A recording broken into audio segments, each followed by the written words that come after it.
I have a thought on the Phillies. As we are 3 days away, Hugh Douglas, from opening day, which I am super excited for. We're almost there. I mean, I heard the morning show discuss this morning that we haven't had a real game here to discuss in a long time. You know, the Sixers are terrible. The Flyers are terrible. We haven't had like a game to chew on in a while. And on Thursday, we will. Opening day is here. The Phillies and the Nationals Thursday afternoon in D.C. I cannot wait for baseball. We'll do a lot of Phillies this week leading up to opening day. But Hugh, I got something on my mind with the Phillies because it's kind of been gnawing at me since the end of the playoffs last year. And it's about Rob Thomson, the manager. So we got some news we'll bring to you here in a second from Topper yesterday on his lineup and what he's going to do here. But Hugh, as I think about the Phillies and I think about where they're headed this season, and I keep thinking about how last year ended and the reaction to last year. And I keep thinking about Rob Thomson and how I like Rob. And I think he's done overall a good job since he got here. But I can't get out of my head the last 3 years with Rob Thomson have ended the same way. And Rob Thomson has been part of that in October. I would say not so much against the Astros, but certainly a lot against the Diamondbacks, and you could even say the Mets last year. I'm thinking about Rob Thompson's future. And Hugh, as this season starts, this might be their last shot, this group. And I can't let this thing slip away. So as I start the season, just me, I don't know what the Phillies are doing, but as me, I'd have him on the hot seat to start the season. If they get off to a slow start, I'm not riding this out and just saying, well, Topper's our guy.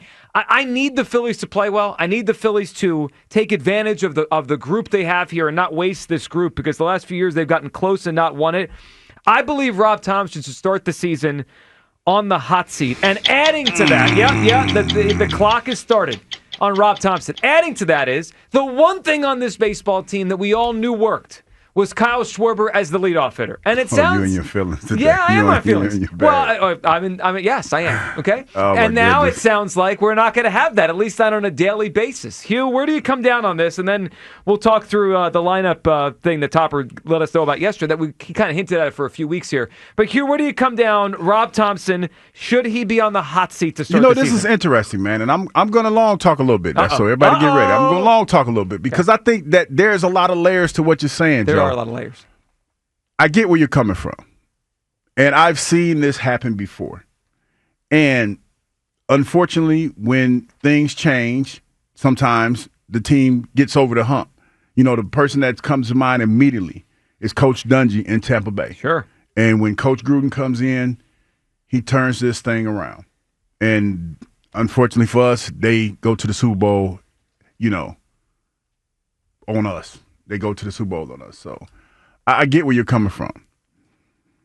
I'm not okay with it, but I understand it because here's the reality of what the Phillies are right now. They didn't make a whole lot of changes in the offseason. They did not. There was a whole lot of talk about getting other players and, trying to get Juan Soto and all this other stuff and trying to shake this lineup up a little bit. They didn't do any of that. Instead, they're starting to try to internally fix everything.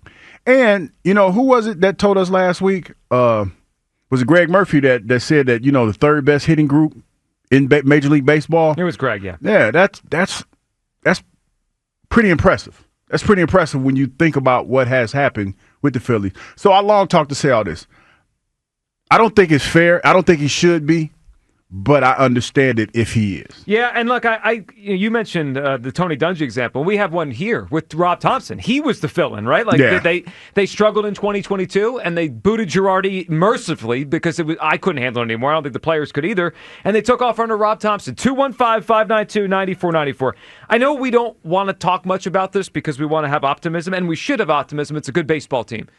But this team was 41-41 after June last year.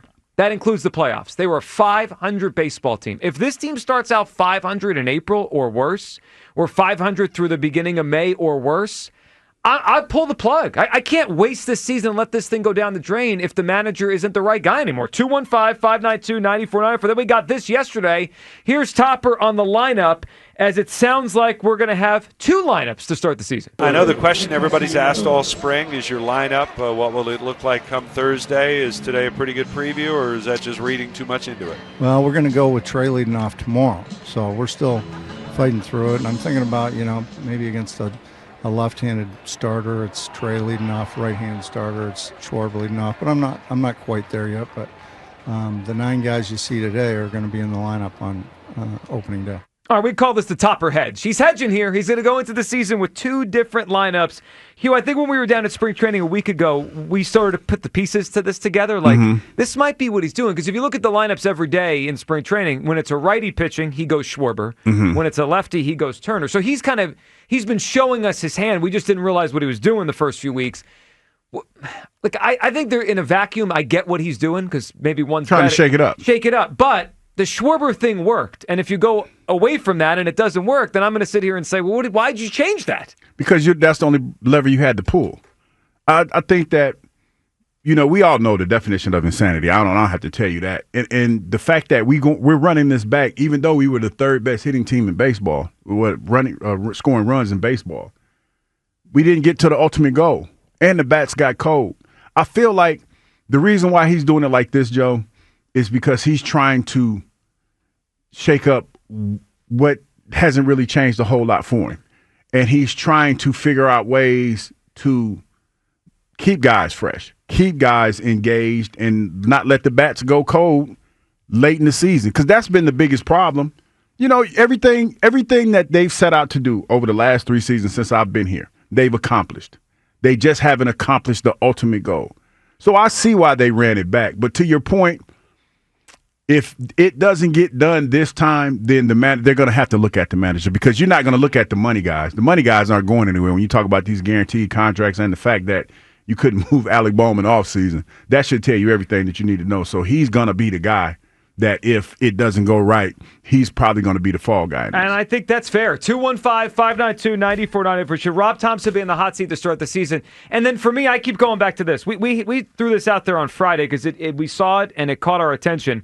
Bryce Harper did a Q&A with Scott Lauber, the Inquirer, last week, and he was asked, how do you reconcile the fact that your team has won more in the regular season for 4 or 5 years in a row now, but keeps going backwards in the playoffs, World Series, LCS, and then last year losing the Mets. And Bryce Harper was a long answer. I'm going to read to you a portion of the answer. This is a quote from Bryce Harper about reconciling winning more in the regular season versus struggling in the playoffs the last couple of years. Quote, there's a give and take of, you like to win, you want to win, so you don't want to take away winning the division. But it's about winning the pennant or the division series and getting further.